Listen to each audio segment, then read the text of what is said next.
At ito na nga po mga manakoy, parikoy, dito nga lang po kami sa Motor Trade sa Montalban at ayan nililigawan na po ni Habi ang motor na yan. Hindi ko po alam kung anong gusto niya dyan pero nagtanong siya, siyempre sinagot ko ng bonggang-bongga. Siyempre gusto ko yung red ano at hindi namin kakayanin ang kulay black at medyo pricey siya mga marshikoy.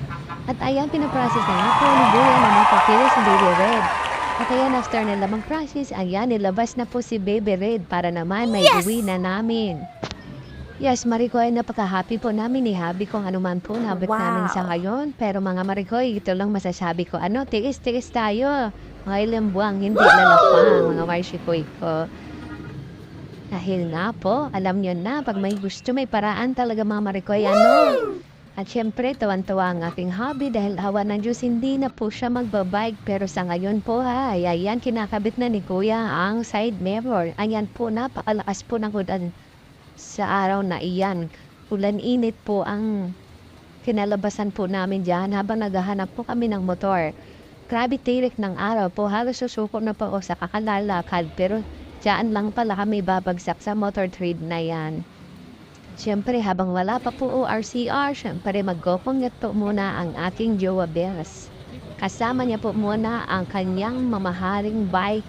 Minamahal niya po talaga yan kasi si mga pandemya, yan na po talaga ang kanyang kasama. At ayan, nag-explain nga lang po si Kuya sa mga kung anong dapat gawin po. Ang advice po, yan po ang mga ginawa ni Kuya. At ito na nga po, Marikoy, mga Marikoy, excited na po ako. Aangkas na po ko sa likod ng aking jowa. Siyempre, walang ibang aangkas dyan, kundi ako lang, At ayan, excited po ako. Medyo na-detain ang lola niyo, at first time ko nga po umangkas sa aking jowa bears. At ayan, pagdating nga po dyan sa gasolinahan. Gasolinahan namin si Baby Red at para naman hindi siya mauhaw. Pero naghanap po talaga ako ng CR po dahil nagkaramdam po ako ng Hindi mo hanap, kaiyak. Good luck.